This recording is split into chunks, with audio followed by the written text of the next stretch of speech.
Masechet Sukkah, Daf Mem Bet 42, all about Shabbat and taking lulav on Shabbat, and then the variations that occur from that. We saw the Mishnah already yesterday that says the first day of the holiday, which is on Shabbat, the people would all bring their lulavim to Bet Knesset, which suggests that not only in the Bet HaMikdash, but also in Bet Knesset, they would take their lulavim beforehand. Is that only Bate Knesset in Jerusalem? Is it everywhere? It does seem that what we do today, that we don't bring it at all on Shabbat, even on the first day, is a later gezerah or a later enactment, but that originally lulav was brought, certainly in Bet HaMikdash and in Yerushalayim. Okay, so that's the law about when Shabbat falls out on the first day.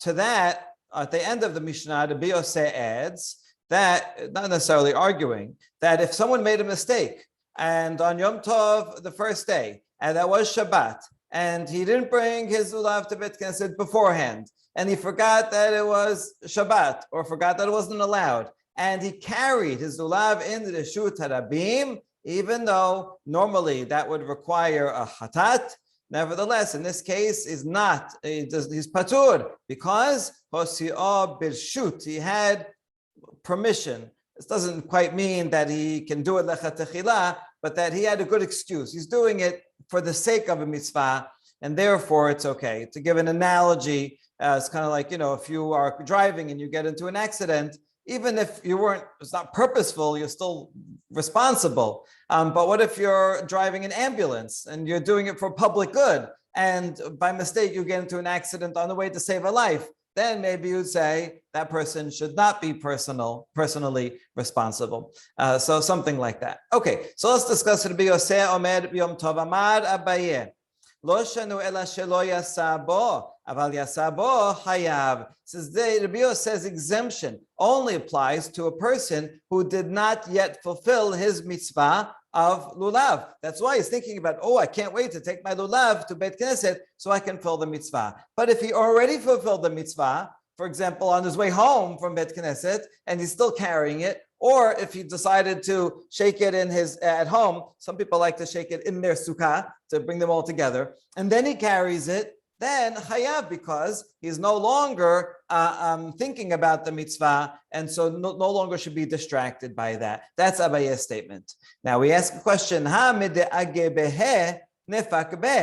on, the second he picks it up, he's going to fulfill his mitzvah. So let's say he's home. He didn't fulfill his mitzvah yet. So I'm going to go to Bet Knesset and do it there. Yeah, but he's picking it up to carry it. So then he automatically fulfills it the second before he walks out the door. So there could be no such case in which one would be patur.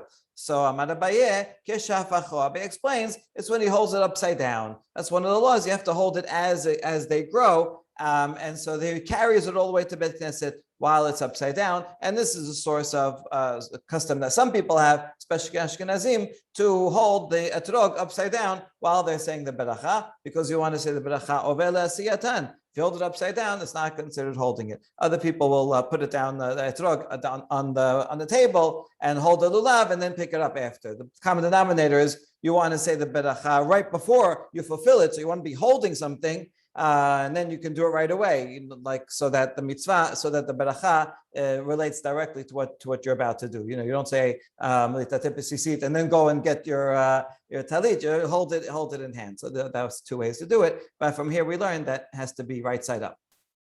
Rava Amar, afilu tema shelo hafacho, hachama eskinan kigon shosi o bikli. Rava says, I agree. Your solution is fine, but I have another one. I can say even if you didn't turn it upside down, it's a little strange to carry it upside down the whole way, unless he's doing it on purpose because he doesn't want to fulfill a mitzvah until he gets there. But it could also be that you're carrying it inside a vessel. Since you're carrying inside a vessel, you're not holding it directly. You're supposed to hold it directly. So if you have it in a shopping bag and one of those lulav holders, then you're not fulfilling your mitzvah as you're carrying it. All right, so that seems like a good answer, except that it contradicts something that Rava already said. Rava is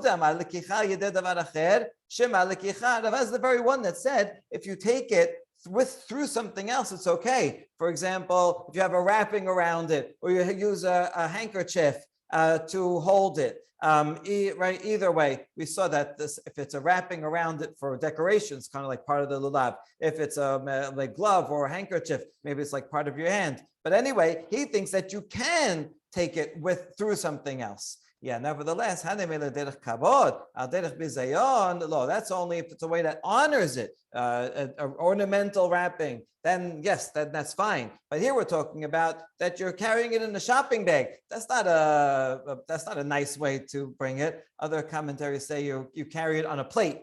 On a plate. That reminds me, in the Spanish Portuguese synagogue, the shamosh would at the right time in the tefillah would bring the rabbis and the chazanim, our etrogim, on a silver platter, literally a silver platter they had special for that, and they have to take harris. So while he's carrying it, he doesn't fulfill his mitzvah of carrying the etrog, because that's not the normal way and not the honorable way of carrying it. If you're just carrying it to get to Bet Knesset, good. Amar Rav Huna, Omer haya Rabbi Yosef, Ola ta'ov shenimset ben agapayim. Rav Huna is now going to add another law that we have that would be the same principle, that you made a mistake, but you're doing a mitzvah. What's the case? He says, Rabbi Yosef used to say, now Rav Huna is an Amorah way later than Rabbi Yosef the Tana. So there's no way that Rav Huna heard Rabbi Yosef say this. Either he heard a tradition of someone saying in the name of someone that Rabbi Yosef said this, or maybe he's saying Rabbi Yosef would say the following if I apply the same principle. Okay, it does sound like it's a tradition here.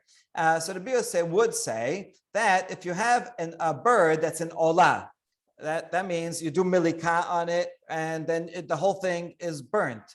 And you found it in a pile, ben ha'agapayim, maybe that means wings. So it's in a pile of other birds, or that might be a section of the mizbeach where they would put the birds. Anyway, you find it among the birds, and those of different types. And you didn't realize it was an olah. You thought it was a chatat, and a chatat, it's a mitzvah to eat a chatat, right? The kohanim have to eat it. So he goes and eats it, thinking that he does a good thing, and turns out it was an olah, and now he violated this. Patur, he does not have to bring a korban for that. So why?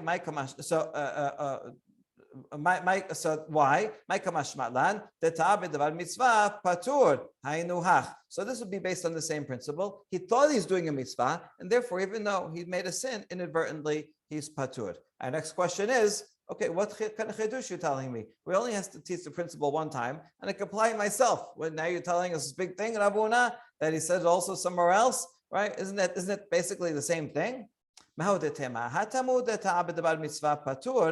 היינו דעבד מצווה, אבל הכא דתעבד דבר מצווה ולא עבד מצווה, אמא לה כמשמע לן. I would have thought in that case where he made a mistake in a mitzvah, and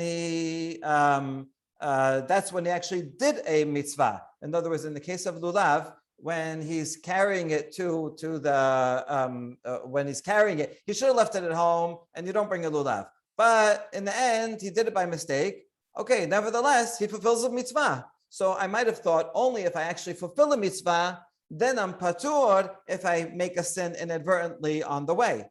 But in this case of the ta'of, I ate the off, I didn't fulfill any mitzvah. There is no mitzvah to eat an olah. I did only an averah, right? So it was only an averah, thinking it was a mitzvah, but no actual mitzvah was performed. So I might say in that case, no. Like the ambulance driver, maybe I would say, oh, fine, you're exempt as long as you actually saved someone. But if you hit someone on the way and the other guy wasn't even saved, then it's totally your fault, right? So you might have made such a distinction, kamash malan, and that's why Rav Huna says, even in this case, even though he didn't actually do a mitzvah, but he thought he was doing a mitzvah, nevertheless, patur, he wasn't doing a sin on his own. He was doing it for the sake of a mitzvah, and even if he didn't fulfill it. Good.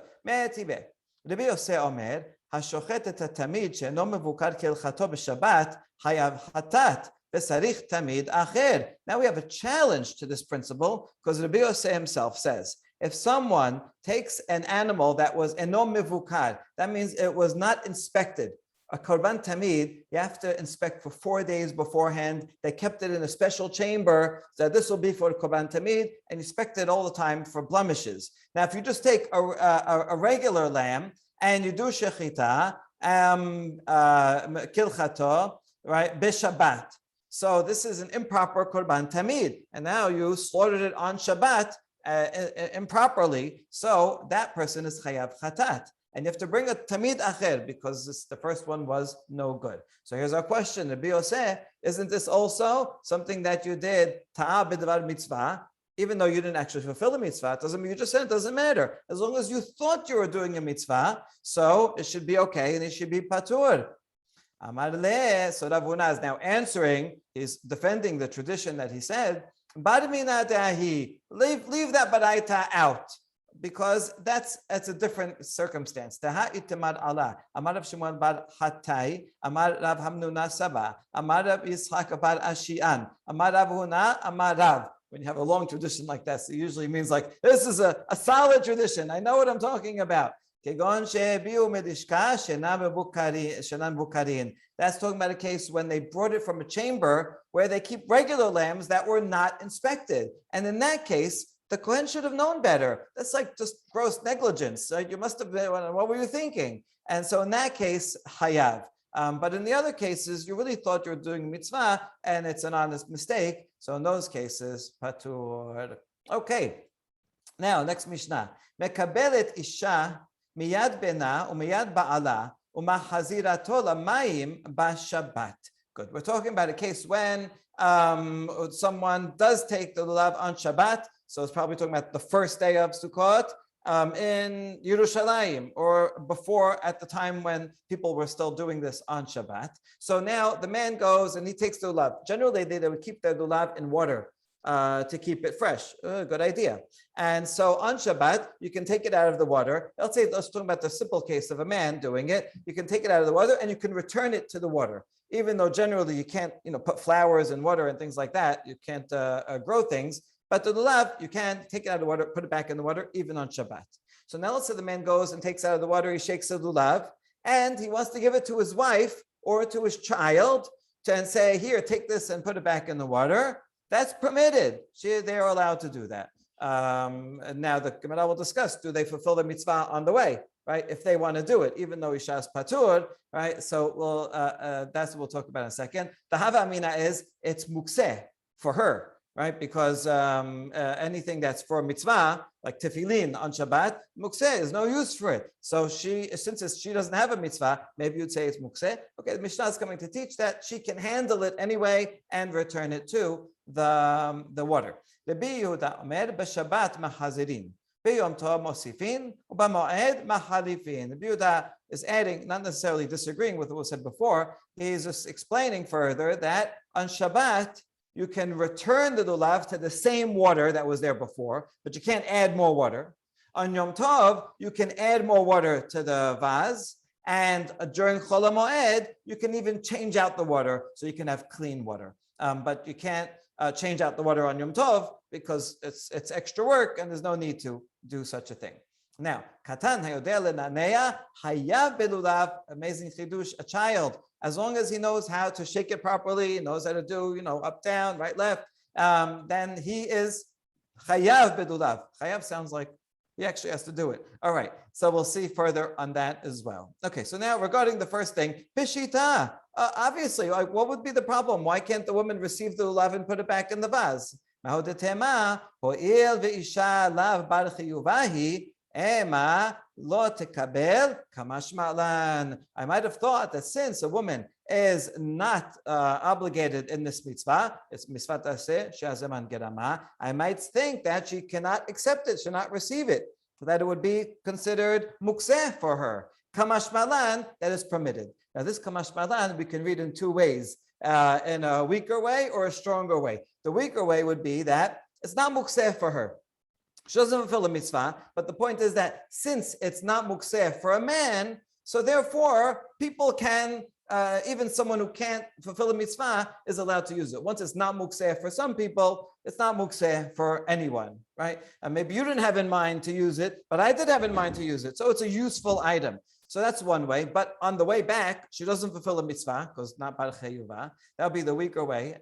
She explains it that way. Tosafot, however, says, no, I might have thought that she is not bar chiyuva and she doesn't fulfill a mitzvah. Kamash malan, that she does fulfill a mitzvah, right? While she's carrying it on the way back to the vase, she fulfills a mitzvah, and therefore it's not mukseh for her. And in fact, it's even a nice thing that she can do on the way back. She not only does her husband a favor, but also fulfills the mitzvah. So that would be two ways of doing it, of explaining this, and would be related to her saying it. Even though she's not obligated for the mitzvah.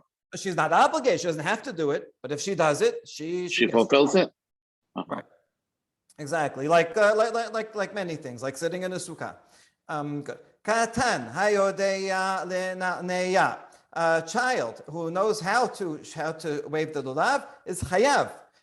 So here's, and then we're going to bring a long baraita that's just going to support this with varying things. When I see the word chayav, I think that this means chayav deoraita, even though all the commentaries and halacha l'maaseh say that it's drabanan, right? So I think this is an example of a development of halacha here, that the original halacha at the time of the Tanaim was whenever a child is ready for a certain stage, then they're chayav midoraita. Later on, they equalize and say under 13, under 12, under 13, for a girl or boy, there is no mitzvot, and it's only chinuch that the father has to do it in order to train the child. But you're going to see throughout the following baraita, it just says the word chayav every time and never suggests that it would not be. And so I think this is a good proof, and there's I have an article about this that Yitzchak Gilat wrote about this, if anyone's interested. Okay, Tenor Rabbanan, Katan hayodeya lenaneya chaya belulav, litatef chaya besisit. If he knows how to shake it, is chaya belulav. If he knows how to wrap himself with a talit, there's chaya besisit. What's there to know? Just put it's like putting a scarf on. The answer is, he has to know how to wear it properly. There's 2 sisiot in front, 2 in back. He has to know how to use it. Lishmor tefillin, aviv lokech lo tefillin. If he can be careful with the tefillin and treat them with respectfully, and not do unclean things while he's wearing them, then the father gets him tefillin, which we do, a few months before a kid is bar mitzvah, so that he can be trained. Once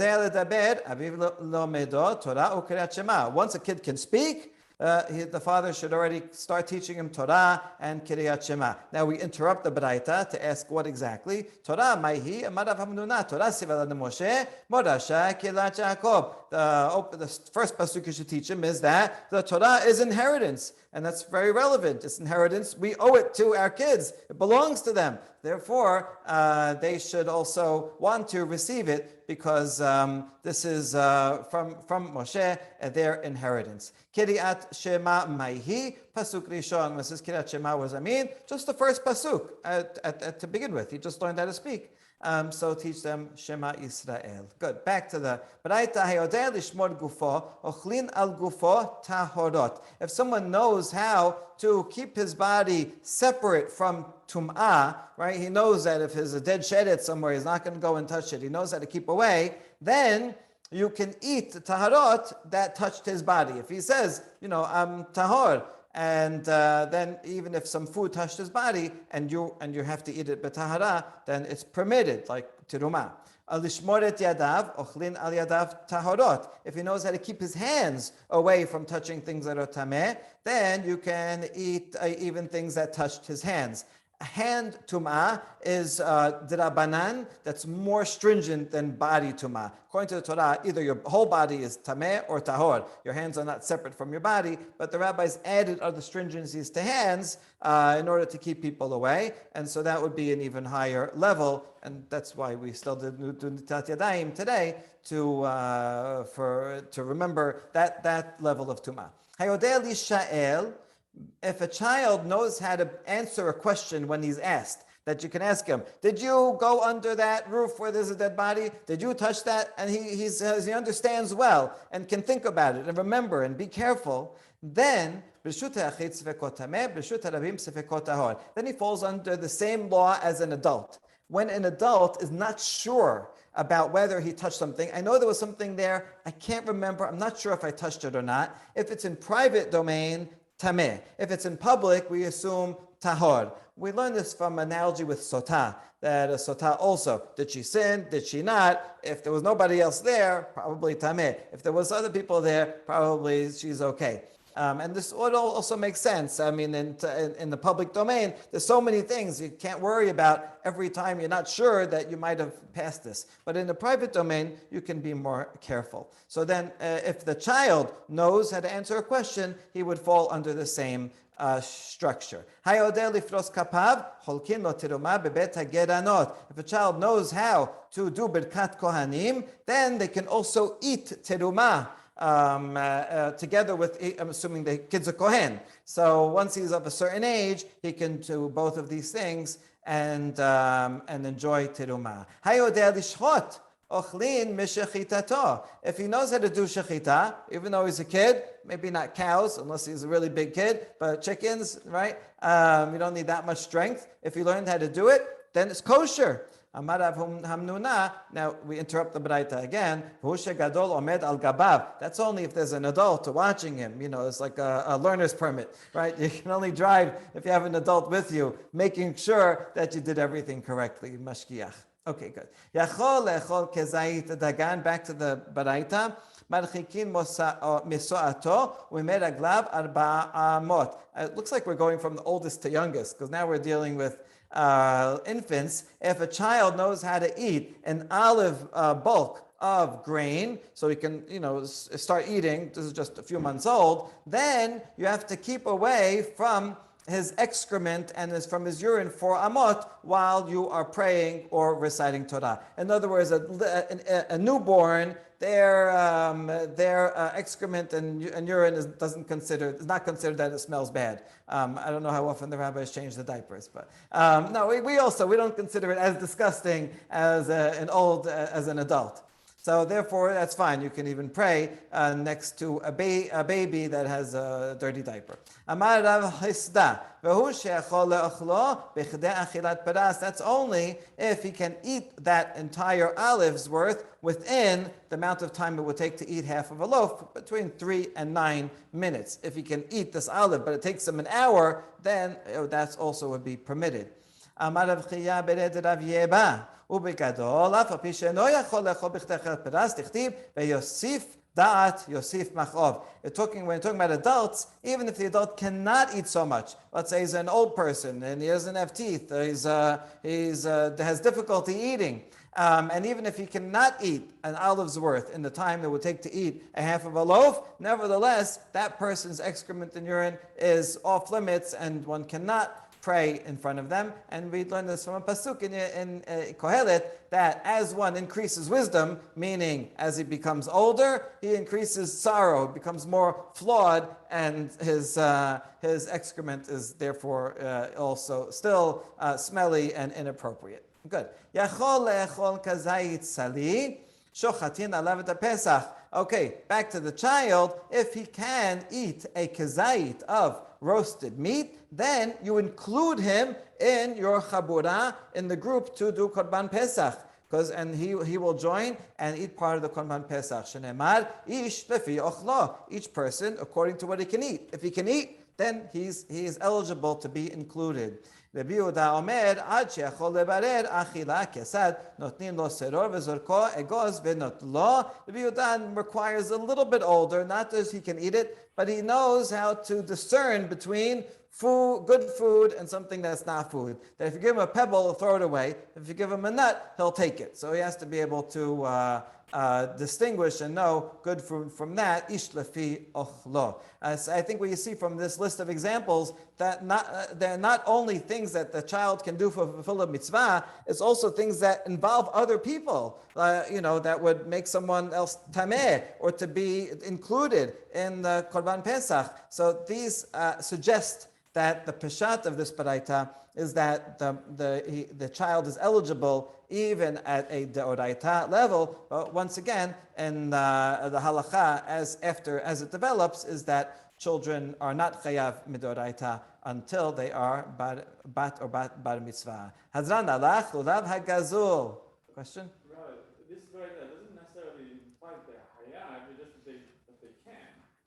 And they. I mean, kind of like some of these things sound like, that you can do it. He's not hayat until that Pesach, but you can include him in the. Right, but I mean, you can't include just anyone. You can't include a goy. So it means that you have some status to be able to do these things. So it's not just that he can do it, but there's no downside. These things require some amount of eligibility. Yeah.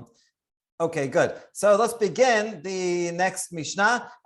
So we just completed the third Mishnah, the third Perek. There are 5 Perekim altogether. The first 2 Perekim are about the Sukkah itself. The third one is about the Arba Minim, and the last 2 Perekim are about other aspects of Sukkot, other aspects of the celebration. And so the first Mishnah will get right, like Nisu Chamayim. So the first Mishnah will get right into it, even though it's also going to continue the theme of Lulav and other mitzvot on Shabbat. So it continues the third Perek, but even as it starts a new topic.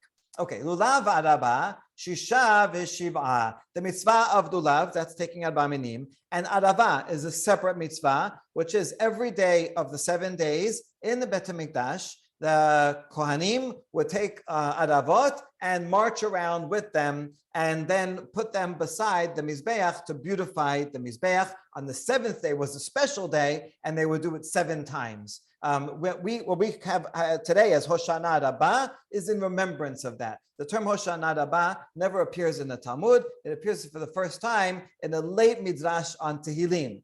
All right, but nevertheless, even though that term is a later term, what we don't do Aravot the first 6 days, but only on the 7th day of Sukkot, on Hoshana Rabbah, in remembrance of this. But in the Bet HaMikdash, they would take Aravah all the days. So here we're learning that sometimes they would do it all 7 days, but sometimes 6. We'll explain why. When Shabbat fell out either on the first day, then you won't take Lulav. When Shabbat fell out on the last day, on the 7th day, then you don't take Arava. Okay, good. We'll see more about that. Halel v'simcha shemona. Saying Halel and being happy, that applies all 8 days, the 7 days of Sukkot plus Shemini Aseret. Being happy is not just an emotional mitzvah, it also means eating and drinking and meat, wine, or whatever you enjoy, and having a good time. Sukkah v'nisu chamayim shib'a. Sitting in the sukkah and in the Bet HaMikdash, they would have a special libation that they would go and draw water and pour it on the mizbeach all 7 days. This was a very controversial thing because it's not mentioned in the Torah, and the Sadducees were against it. We'll see more about that. Hechalil hamisha v'shisha. Flute playing, which is all the celebration that would go along with Nisu Chamayim, and they would bring flutes and lots of other instruments and have torches and dancing. All that would apply only for 5 or 6 days, because you do not do that on Shabbat and also not on Yom Tov. So if Shabbat and Yom Tov fall out on the same day, then the 6 other days that you would use instruments. But if it's only 5 days, if it's Shabbat does not fall on the same day as Yom Tov, then 2 days are out, and then in that case only 5 days would you have instruments. All right, this brings up another question: were there instruments on Shabbat that would accompany the korbanot, right? Like the trumpets. That's a whole separate question. But these instruments are not part of a mitzvah. You don't have to do it. It's just part of the celebration. So you might do the Nisu Chamayim, even though you would do the Nisu Chamayim every day, even though you don't have the celebration with instruments on every day. Lulav Shib'a Kesad. That the Mishnah itself is going to explain what it just said. So in what case will we have Lulav all 7 days? Yom Tov Arishon Shel Chag Shel Chaliyot Bas Shabbat. The first day is Midoraita in all places. And so when that first day falls on Shabbat, we do take Lulav for sure in the Bet HaMikdash, as we saw in the previous Mishnah, even outside the Bet HaMikdash at that time. We don't do it anymore, but originally they would take Lulav on Shabbat, so that would be all 7. Lulav Shiv'a, Ushar Kol Hayamim, Shisha. So if the Shabbat fell out on any other day of the week, then you would not. So why so? Well, if we're talking about later on outside the Bet HaMikdash, then lulav is only the Rabbanan outside the Bet HaMikdash. This is after the Takana of Rabbi Yochanan ben Zakkai. So if it's only the Rabbanan, it's not going to override. It's not going to override only a Rabbanan to bring it on Shabbat, and that's what it's talking about. What about in the Bet HaMikdash? So this is curious because there's some commentaries here that say even in the Bet HaMikdash they didn't take it on Shabbat.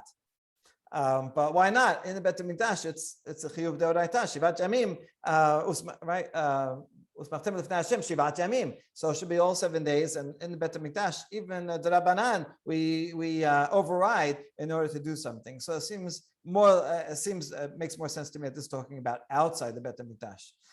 Okay, Arava Shib'a Kesad. In what case would we bring the Arava for 7 days? Yom HaShevi'i Shel Arava Shechal Liot B'Shabbat. Since the 7th day of Arava is the main day, the 7th day of Sukkot, so then it overrides Shabbat. Arava Shiva, you bring it all 7 days. Ushad Kol Yamim Shisha. But if Shabbat falls out on the first day, second day, and the other day, then Shabbat would override the day of Arava. Misvat lulav kesad, and the end with a great story of how they would do lulav, how they would bring lulav on Shabbat. Yom Tov Arishon Shel Chag Shechal Yod B'Shabbat. If the first day of Yom Tov was Shabbat also, so we would not permit people to carry their lulavim. There's no need for that because they could bring it before. So before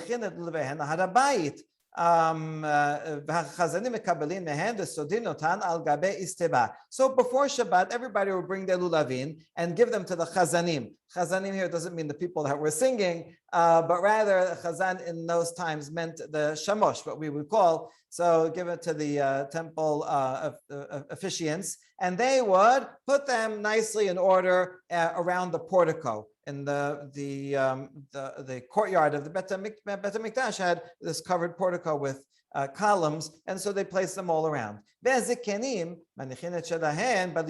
elders, they would put them away in the chamber, so they were safeguarded. The elders wouldn't have to go and fight everybody to find theirs on the next day. ומלמדים אותן לומר, כל מי שמגיע לולבי לידו, הרי הוא לא מתנה. And whenever someone would bring their lulav on Friday afternoon, the officiants would tell them, repeat the following: anyone who gets my lulav tomorrow, I give it to him as a present. Because there's no way that they were going to all recognize their own lulavim, right? There's thousands of them, tens of thousands, who knows how many. You're not going to be, even if you could recognize it, you're not going to be able to find it. And therefore, you give one, you take one, even if it's not yours. You give it as a present, and the person will take it as a present. So you get what you get. Good. So the